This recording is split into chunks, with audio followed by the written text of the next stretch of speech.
Сайн байцгаана уу? Дорн таймгийн Баян улсмын хүүхдийн цэцэрлэгийн багшийн туслах Цэнмаа байна. Би анх төрлөх сумынхаа хүүхдийн цэцэрлэг 2005 онд туслах багшаар ажилд ороод одоо болтол багшийн туслахаар ажиллаж байна.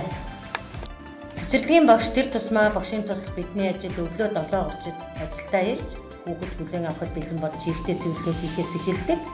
Өдрийн турш бүлгийн багштай хамтран өдрийн дэглэмийн дагуу хүүхдийг сурч хөгжгөд дэмжлэг үзүүлэн анхаарал тавьж тэднийг хайрлан хүндэтгэн ажиллая.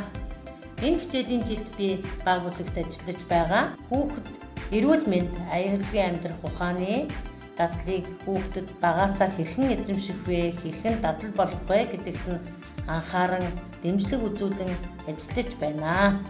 Буряд ёс заншлыг эзэмшүүлэх, буряд аюулгыг мярдагдуулахгүй үүднээс хүүхдэд өөрийн мэддэг ёс заншлаас түгээн дэлгэрүүлэхийг хүсдэг хичээн ажилдгаа.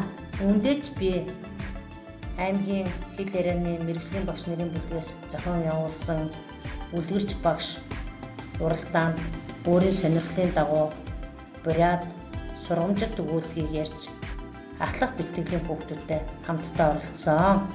Гайхамшигт бяцхан хүмүүс нэвтрүүлэгт ахлах бүлгийн 2, бэлтгэл бүлгийн 5 хүүхдийг бэлтгэн оролцуулсан. Сайн туршлага үйл ажиллагааг зохион явуулж түүгээрээ бид залуу багш нартаа эрүүл ахуйн дадал хэвшил, ариутгал цэвэрлэгээ, эрүүжүүлэгч эрүүжүүлэлтийг бүлгийн хүүхдэд хэрхэн эзэмшүүлэх вэ, хэрхэн яаж ажиллах вэ гэдгээр түгээн дэлгэрүүлж сургалт үйл ажиллагааг зохион явуулж хэрэглэгдэхүүн хийж түүн дээрээ хамтран ажилласан.